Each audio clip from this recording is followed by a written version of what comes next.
Hi guys, welcome to our channel. எல்லோரும் எப்படி இருக்கீங்க? நல்லா இருக்கீங்களா? நான் ரொம்ப நல்லா இருக்கேன். டுடே வந்து பார்த்திங்கன்னா நம்மளோட வெயிட் லாஸ் சேலஞ்ச் ஸ்டார்ட் பண்ணி டே 25 எனக்கு சூப்பராக ஃபேண்டாஸ்டிக்காக ஸ்டார்ட் ஆகிருக்கு. உங்கள் எல்லாருக்கும் எப்படி ஸ்டார்ட் ஆகிருக்குங்கிறத மறக்காமல் கமெண்ட் செக்ஷனில் என்கிட்ட ஷேர் பண்ணுங்கள்.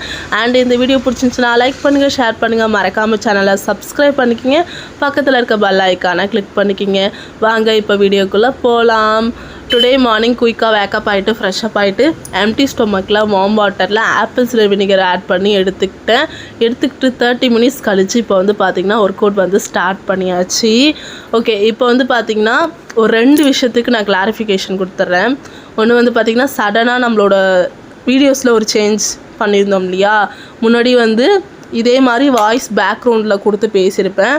அதுக்கப்புறம் சடனாக 1 வீக்காக வந்து கவுண்ட் பண்ணுறது வீடியோவில் வந்து என்னோடய ஒர்க் அவுட் செஷனில் வந்து ஒவ்வொரு ஒர்க் அவுட்டுக்கும் கவுண்ட் சொல்லிக்கிட்டே வீடியோ போட்டிருப்பேன். அதை வந்து நான் சொல்லிட்டு தான் நான் வந்து ஆக்சுவலி ஸ்டார்ட் பண்ணேன். அதில் என்ன பெனிஃபிட் இருக்கும் அப்படிங்கிறதுக்காக நான் ஸ்டார்ட் பண்ணேன்னு பார்த்தீங்கன்னா, எல்லாராலையும் வந்து கன்சிஸ்டன்சியாக ஒர்க் அவுட் பண்ணணும், என் கூடயே சேர்ந்து பண்ணணும் அவங்க அப்படின்னு நான் எதிர்பார்த்தேன். அப்படி தான் அது ஆக்சுவலி பழைய ஸ்ட்ராட்டஜி. நான் அது பழைய ஸ்ட்ராட்டஜி அதுதான் யூஸ் பண்ணேன். ஆக்சுவலி அந்த ஸ்ட்ராட்டஜி வேறு இப்போ ரீசெண்டாக நான் யூஸ் பண்ண ஸ்ட்ராட்டஜி தான் வந்து நல்லாயிருக்கு அப்படின்னு சொல்லிட்டு கமெண்ட் செக்ஷனில் ஒரு சப்ஸ்கிரைபர் என்கிட்ட ஷேர் பண்ணியிருந்தாங்க. சிஸ்டர், இது மாதிரி கவுண்ட் சொல்லிக்கிட்டு இருக்கிறத விட நீங்கள் டிப்ஸ் சொல்லி பேசுவீங்க இல்லையா, பேக்ரவுண்ட் வாய்ஸு, அதுதான் ரொம்ப பெனிஃபிட்டாக இருந்துச்சு, ஹெல்ப்ஃபுல்லாக இருந்துச்சு, தயவுசெய்து அதை மாதிரி வீடியோ போடுங்க அப்படிங்கிற மாதிரி சொல்லவும், சரி ஓகே, சப்ஸ்கிரைபரோட ரெக்குவயர்மெண்ட் என்னங்கிறது தானே நமக்கு முக்கியம், அதனால் வந்து சப்ஸ்கிரைபர் சொன்ன மாதிரி வீடியோ போடலாம் அப்படின்னு சொல்லிட்டு வந்து பார்த்திங்கன்னா நான் பிளான் பண்ணி பழைய மாதிரி உங்களுக்கு வந்து பேக்ரவுண்ட் வாய்ஸ் கொடுத்து உங்களுக்கு என்னென்ன விஷயங்கள்லாம் தேவையோ அந்த விஷயத்தெல்லாம் ஷேர் பண்ணுற மாதிரி வீடியோ ஸ்டார்ட் பண்ணலான்னு இப்போ வந்து ஸ்டார்ட் பண்ணியாச்சு. ஆக்சுவலி அந்த கமெண்ட் வந்து 4-5 நாளைக்கு மேலே ஆயிடுச்சு. எனக்கு அந்த டயத்தில் வந்து அந்த வீடியோ கொடுக்க முடியல, ஷெடியூல் படி போயிட்டுருக்குது அது பாட்டுக்கு முன்னாடி. சரி, கரெக்டாக அந்த டே வந்தோடனே நம்ம வந்து இந்த இன்ஃபர்மேஷனில் ஷேர் பண்ணிடலான்னு நோட் பண்ணி வச்சுருந்தேன்.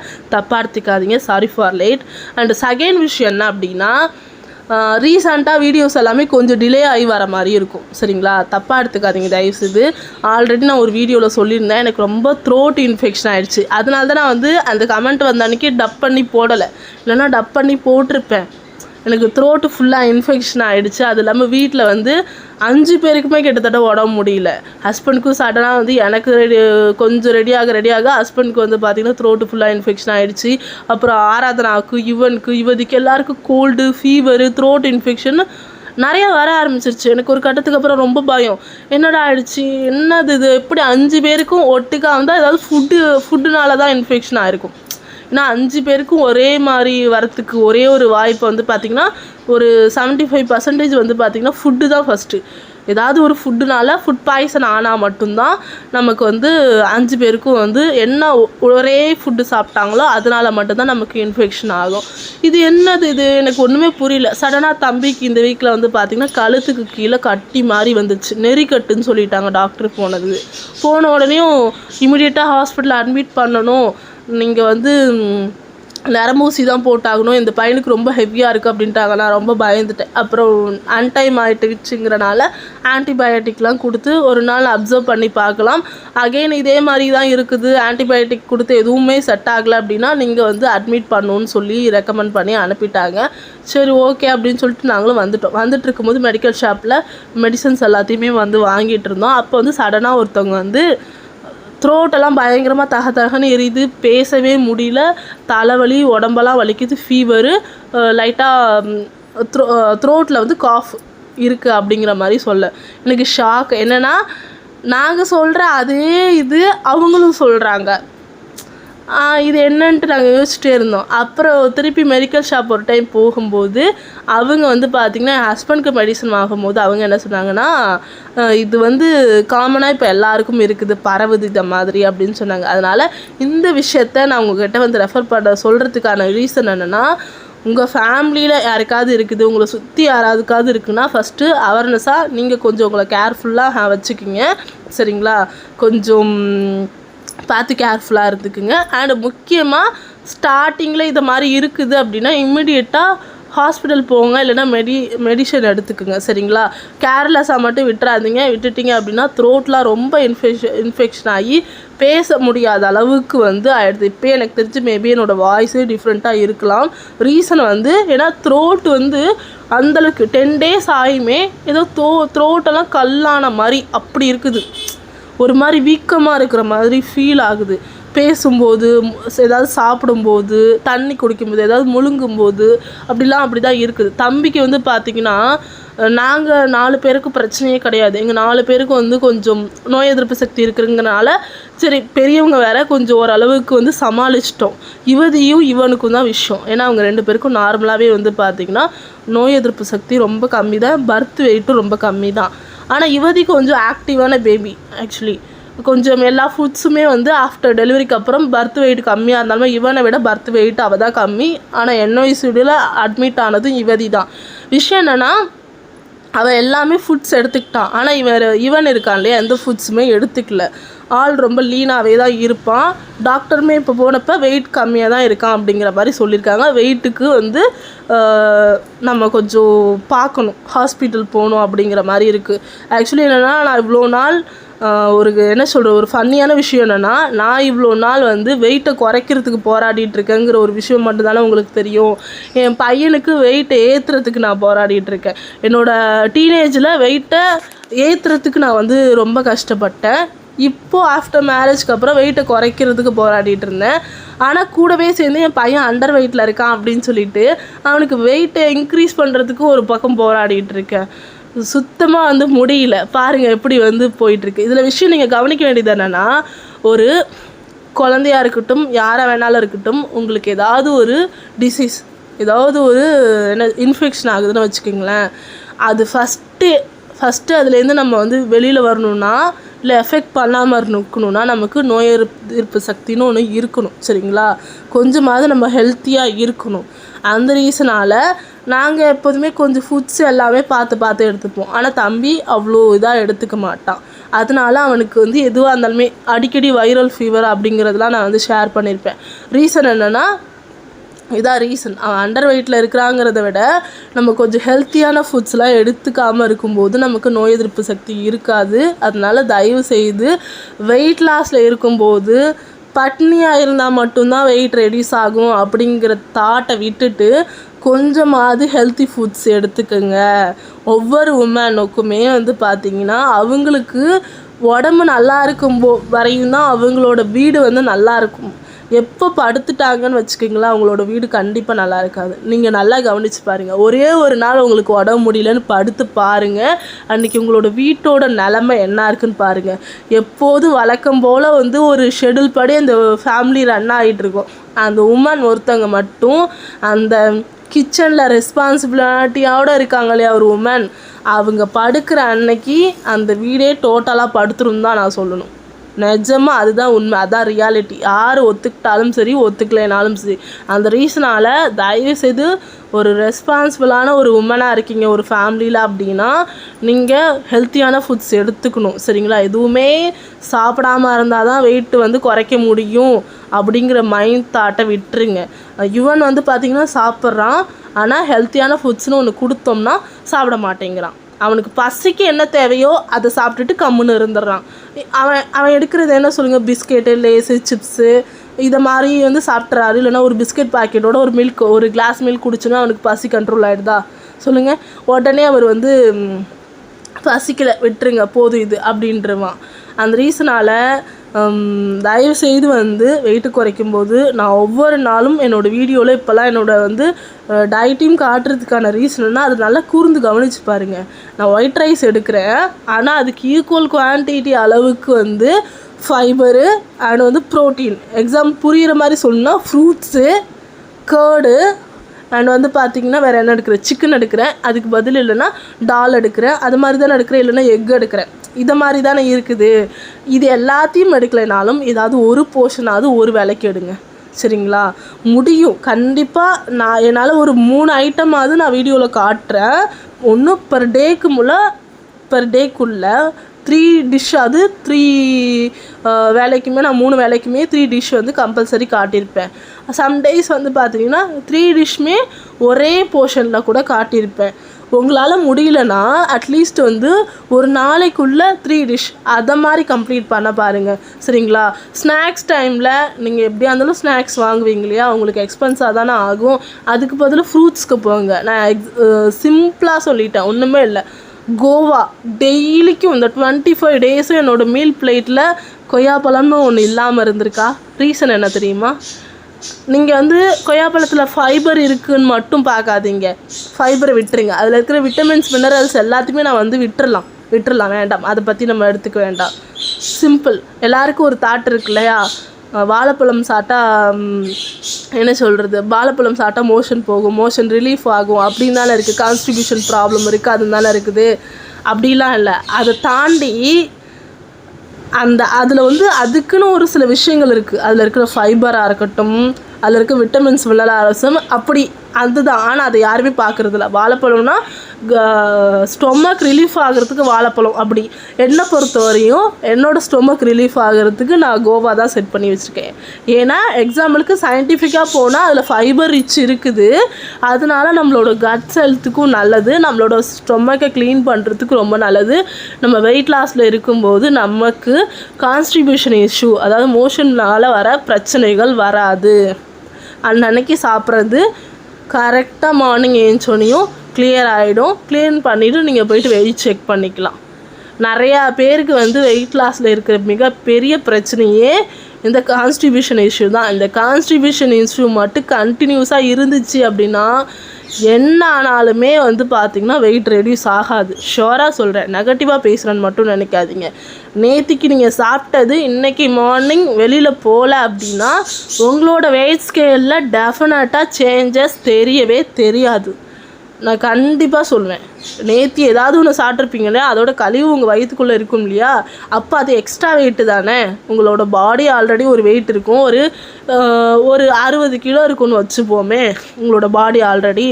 நீங்கள் இன்றைக்கி சாப்பிட்ருக்கீங்க, எவ்வளோ சாப்பிட்ருப்பீங்கன்னு வச்சுக்கலாம், ஒரு அப்ராக்சிமேட்டாக சாப்பிட்ருக்கீங்கன்னு வச்சுக்கிங்களேன். அதோட கழிவு வந்து ஒரு 1 kg கூட வேணாம், ஒரு 1/2 kg 350 கிராம் கூட வச்சுப்போமே. அந்த கழிவெல்லாம் வயிற்றில் தங்கியிருக்கும். அப்படியே அந்த 60யோட ப்ளஸ்ஸாக ஒரு 500 இல்லை 1 kg எக்ஸஸாக தான் காட்டும். ப்ளஸ் 60ல் ப்ளஸ் பண்ணுவோன்னா ஒரு 61 kg மறுநாள் காட்டும், சரிங்களா? அதை வந்து நம்ம க்ளீன் பண்ணால் மட்டும்தான் ஆல்ரெடி நமக்கு வந்து வெயிட் ரெடியூஸ் ஆகிருக்கும், சரிங்களா? நம்மளோட கேலரிஸ்லாம் பர்ன் பண்ணியிருக்கும் இல்லையா, அந்த கேலரிஸோட வெயிட்டு ப்ளஸ் வந்து பார்த்திங்கன்னா இந்த ஸ்டொமக்கை க்ளீன் பண்ண வெளியில் போன அந்த நச்சுக்கள் அதெல்லாத்தையும் மைனஸ் பண்ணும்போது தான் நம்மளோட வெயிட் ஸ்கேலில் அட்லீஸ்ட் வந்து 59.500 கிராம் அப்படின்னா அது நம்மளோட வெயிட் ஸ்கேலில் காட்டும், சரிங்களா? இது வந்து புரிஞ்சிருக்கும்னு நினைக்கிறேன். புரியல அப்படின்னாலும் கமெண்ட் செக்ஷனில் சொல்லுங்கள். அடுத்த வீடியோவில் கூட நம்ம வந்து கிளியர் பண்ணிக்கலாம், சரிங்களா? நான் வந்து என்னால் முடிஞ்ச வரையும் ஒவ்வொரு இன்ஃபர்மேஷனையும் புரிகிற மாதிரியான உதாரணங்களில் தான் நான் சூஸ் பண்ணுறேன், சரிங்களா? அதனால் தயவுசெய்து ஒவ்வொரு விஷயமே என்னோடய மீல் பிளேட்டில் இருக்கிற ஒவ்வொரு ஃபுட்டுக்குமே சயின்டிஃபிக்காகவும் சம்மந்தம் இருக்குது, நார்மலாக இயல்பான வாழ்க்கைக்கும் சம்மந்தப்பட்ட ஒவ்வொரு ஃபுட்டையும் தான் நான் எடுத்திருக்கேன். சிலருக்கு வந்து என்ன சொல்கிறது, புதுசாக பார்க்குறவங்களுக்கோ இல்லை ஒரு ஆவரேஜாக இருக்கிற பர்சனுக்கோ இந்த மாதிரி என்ன எப்போ பார்த்தாலும் ப்ரோட்டீன் ஃபைபர் ரிச்சாக இருக்கணும், விட்டமின்ஸ் மினரல் நிறைஞ்சிருக்கணுங்கிறது, இதுக்கெல்லாம் நான் எங்கே போகிறது, இதெல்லாம் எந்த கடையில் விற்கும் அப்படிங்கிற ஒரு தாட் வந்து ஒரு ஆவரேஜாக பர்சனுக்கு வந்து கண்டிப்பாக இருக்கும். அது மாதிரி வீடியோ பார்க்குறவங்களுக்குலாம் புரியணும். நார்மலாகவே வந்து இருக்கிற பீப்புள்ஸ்க்கு வந்து பார்த்திங்கன்னா என்ன தான் படிச்சிருந்தாலுமே எனக்கே வந்து ப்ரோட்டீனா அது எதில் இருக்குது, ஃபஸ்ட்டு எனக்கு தெரிஞ்சு ப்ரோட்டீன் பவுடர் தான் கிடைக்கும், கடையில் ப்ரோட்டீன் பவுடர் கிடைக்கும், அதை தானே வாங்கி சாப்பிட்ணும் அப்படின்னு தான் நினச்சிட்டு இருந்தேன் என்னோடய டீனேஜில்தான். அதுதான் ப்ரோட்டீன்னா பவுடர் பாக்ஸில் இருக்கும் அப்படின்னு நான் நினச்சிருந்தேன். Actually no way proteins, only natural proteins, only natural fibres, சரிங்களா? அதுதான் நம்மளோட கட்ஸ் ஹெல்த்துக்கு நல்லது, நம்மளோட பாடி ஹெல்த்துக்கு ரொம்ப நல்லது, சரிங்களா?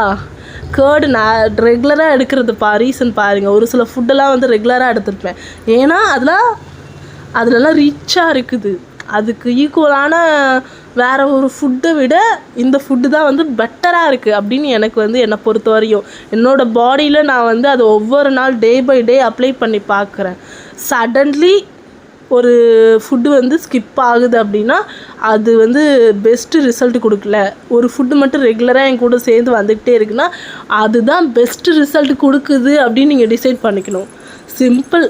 என்னென்னா நான்வெஜ்ஜுக்கும் வெஜ்ஜுக்கும் நிறையா டிஃப்ரென்ஷியேஷன் நான் சொல்லியாச்சு, நிறையா அட்வான்டேஜ் டிஸ்அட்வான்டேஜ் சொல்லியாச்சு. அப்கமிங் வீடியோஸில் வேணால் நான் கிளாரிஃபை பண்ணுறேன். திருப்பி அதே தான் நான் சொல்லிக்கிட்டு இருக்க போகிறேன். ரீசன் என்ன, எண்ட் ஆஃப் த டே ஒரு பாயிண்ட்டுக்கு மேலே உங்களுக்கு புரியுங்கிற ஒரு நம்பிக்கை தான். ஏன்னா எனக்கு அப்படி தான் புரிஞ்சுது. கண்டிப்பாக புரியும். ஒரே விஷயந்தான், நம்ம வந்து ஹை கேலரி ஃபுட்ஸ் எடுக்கக்கூடாது, சுகரி ஃபுட்ஸ் எடுக்கக்கூடாது, ரொம்ப ரிச்சான கார்போஹைட்ரேட் ஃபுட்ஸ் எடுக்கக்கூடாது. ஆனாலும் அதெல்லாம் நம்ம பண்ணுறோமா சொல்லுங்கள்? அதை பண்ணாமல் இருக்க முடியல தான், வேறு வழி இல்லை. என்ன அள்ளி சாப்பிடாம கிள்ளி சாப்பிட்டா போதும், அவ்வளோதான். ஆனால் அங்கே விஷயம் என்னென்னா அதான் பிரச்சனை. இதுதான் மக்கள் வந்து தப்பாக புரிஞ்சுக்கிறாங்க. எப்படி புரிஞ்சுக்கிறாங்கன்னா அள்ளி சாப்பிடாமல் கிள்ளி சாப்பிடணுங்கிறத ஹெல்த்தி ஃபுட்ஸ்லேயும் வந்து இது பண்ணிக்கிறாங்க. இப்போது நார்மலாக பர் டேக்கு தேவையான ஃபைபரு ஒரு 200-250 கிராம் கொய்யாப்பழத்தில் கிடச்சிரும்னு நான் சொல்கிறேன், சரிங்களா? அது வந்து லோ கேலரி ஃபுட்டு, சரிங்களா?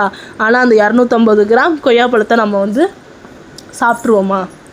நீங்கள் சாப்பிட்றீங்களா இல்லையாங்கிறத கமெண்ட் செக்ஷனில் சொல்லுங்கள். கண்டிப்பாக அடுத்த வீடியோவில் அதுக்கான எக்ஸ்ப்ளனேஷனை உங்கள்கிட்ட நான் வந்து ஷேர் பண்ணுறேன், சரிங்களா?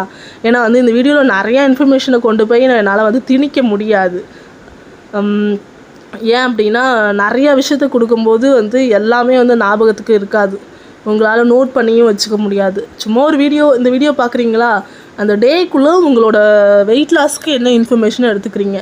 ஒரு 4-5 கொடுக்குறேன், அதில் ஏதாவது ஒன்றத்தை சூஸ் பண்ணி இந்த வீக் ஃபுல்லாக ட்ரை பண்ணி பார்க்குறீங்க. ரிசல்ட் கிடைக்குதா கிடைக்கலையா, சரி இன்னொரு இன்ஃபர்மேஷன் இருக்குது, அதை ட்ரை பண்ணி பார்க்குறீங்க.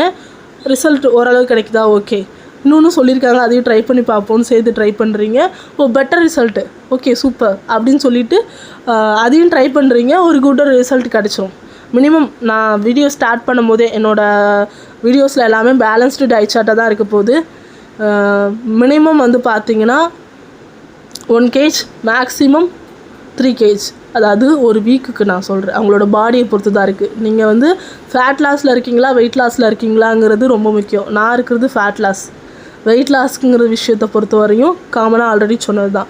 ஒரு 30 kg மேலே இருக்காங்க, ஒபிசிட்டியாக இருக்காங்க, அதாவது ஒரு 30 கிலோ ஒருத்தர் எடை குறைக்கணும் அப்படின்னு வச்சுக்கிங்களேன், அவங்களுக்கு நார்மலாக வந்து வெயிட் நல்லா ரெடியூஸ் ஆகிட்டே இருக்கும் ஸ்டார்டிங்கில். இல்லை ஒரு 10 கிலோ 5 கிலோ தான் குறைக்கணும் அப்படின்னா அவங்களுக்கு கொஞ்சம் குறைக்கிறது கஷ்டம்தான். ரீசன் என்னென்னா அவங்க வந்து ஃபேட் லாஸில் இருக்காங்க. இல்லை அப்படின்னா அதே பாதி ஆக்கிக்கிங்க. முன்னாடி ஒரு 10 கிலோனா அதில் 5 கிலோ வந்து பார்த்திங்கன்னா over weight loss, balance 5 kilo வந்து பார்த்திங்கன்னா ஃபேட் லாஸ். அது மாதிரியான ஒரு கால்குலேஷன் டிஃப்ரென்ஷியேஷன் வரும். நம்மளால் எந்த வெயிட்டை குறைக்கவே முடியலையோ அது ஃபேட் லாஸுங்க. எந்த வெயிட்டை ஈஸியாக குறைக்கும் போதோ அது வெயிட் லாஸ், அவ்வளோதான் விஷயம். நான் ஃபேட் லாஸில் இருக்கேன், அதனால தான் இவ்வளோ நாள் போராடிட்டு இருக்கேன். லாஸ்ட்டாக இருக்கிற என்னோடய பேலன்ஸ்டான அந்த வெயிட்டை மட்டும் நான் ரெடியூஸ் பண்ணணும்னு வச்சுக்கிங்களேன், அவ்வளோதான். என்னோடய ஆக்டிவான லைஃப் ஸ்டைலுக்கு நான் ரீச் ஆகிடுவேன். சிம்பிள். என்னோடய கரியருக்குள்ளே நான் போகிறதுக்கு முன்னாடி இந்த வெயிட் லாஸ்லேருந்து வெளில வரணும்னு நான் ரொம்ப ஆசைப்பட்டேன். ஆனால் என்னோடய கரியருக்குள்ளே போயிட்டேன், ஆனால் அது நடக்கலை. அதுதான் ஒரு விஷயம். பட் என்னோடய கரியரோடு சேர்ந்து நான் இன்றைக்கி ஓட ஆரம்பிச்சிட்ருக்கேன், சரிங்களா? நிறைய விஷயங்கள் என்னோடய கரியரை பற்றி நான் இதுக்கு மேலே வந்து ஷேர் பண்ண போகிறேன். அது நிறையா இன்ஃபர்மேஷன்ஸ் இருக்குது. ஒரு ஹவுஸ் ஒய்ஃபாக தானே வந்து பார்த்தீங்க இத்தனை நாளாக ஒரு ஹவுஸ் ஒய்ஃபு அவங்க வீடியோ போட்டிருக்காங்க. அப்படி தான் இன்றைக்கி வந்து ஒரு working woman weight loss challenge அப்படிங்கிற மாதிரி புதுசாக ஒரு ஐடென்டிட்டியோடு நான் வந்து ரீக்ரியேட் பண்ணுறேன். என்னோடய லைஃபே வந்து புதுசாக வந்து ரீக்ரியேட் பண்ணுறேன். பழைய விஷயங்கள் ஆஃப்டர் 7 வருஷத்துக்கு கழிச்சு நிறைய விஷயங்கள் மாறி இருக்கு லைஃப்பில். Happy today, very happy now. Okay, இப்போ வந்து பார்த்திங்கன்னா மூச்சு பயிற்சி ஸ்டார்ட் பண்ணியாச்சு. வழக்கம் போல் நான் வந்து பார்த்திங்கன்னா 5 கவுண்ட் தான் பண்ணுவேன். உங்களால் எத்தனை கவுண்ட் பண்ண முடியுமோ தாராளமாக பண்ணிக்கலாம், யுவர் சாய்ஸ், சரிங்களா? நல்லாவே எனக்கு வந்து ஸ்வெட்டாக இருக்குது. இப்போ என்னோடய டுடே பிரேக்ஃபாஸ்ட் என்னென்னு பார்த்துடலாம். என்னோடய பிரேக்ஃபாஸ்ட்டுக்கு வந்து ராகி மாவில் வந்து பார்த்திங்கன்னா, ஆக்சுவலி இதில் வந்து ராகி மட்டும் இல்லை, இதில் நார்மல் ஃப்ளோருமே ஆட் பண்ணியிருக்கேன். ராகி இடியாப்பம், கொஞ்சமாக நாடு சக்கரை, தேங்காய் பால். எனக்கு த்ரோட் ஃபுல்லாக இன்ஃபெக்ஷன் ஆகிருந்துச்சு இல்லையா, அதனால என்னோடய பிரேக்ஃபாஸ்ட் வந்து பார்த்திங்கன்னா நல்ல ஒரு திக்கான கோகனட் மில்கோட வந்து ஸ்டார்ட் ஆகுது. ரொம்ப சாஃப்டான ஃபுட்டாக இருக்கணுங்கிறதுனால நார்மல் பச்சரிசி கலந்த ராகி இடியாப்பம். சரிங்களா, அதான் என்னோடய பிரேக்ஃபாஸ்ட்டு. லஞ்சுக்கு பார்த்திங்கன்னா 1 பவுல், அங்கே இருக்கிற குட்டி பவுல்லே ஒயிட் ரைஸு, கரெக்டாக ஒரு 2 டேபிள் ஸ்பூன் அளவுக்கு தான் வந்து கிரேவி எடுத்திருக்கேன். Some pieces khoa, soya chunk 1 bowl அளவுக்கு ஃபுல்லாக வந்து சோயா சங்க் எடுத்திருக்கேன். இதில் உங்களுக்கு தெரிஞ்சிருக்கும் rich fibre, rich protein food தான் எடுத்திருக்கேன். நல்ல ஃபீலிங்காக இருந்துச்சு. டின்னருக்கு ஒயிட் சுண்டல் எடுத்திருக்கேன், 100 கிராம் வேக வச்சது. கோவா எடுத்திருக்கேன். என்னோட டுடே வந்து மீல் பிளேட் இது தான். சூப்பராக எனர்ஜெட்டிக்காக இருந்துச்சு டேவே. உங்களுக்கும் இந்த டே எப்படி போச்சுங்கிறத கமெண்ட் செக்ஷனில் ஷேர் பண்ணுங்கள். ஓகே, பாய், டேக் கேர். நாளைக்கு இன்னொரு வீடியோவில்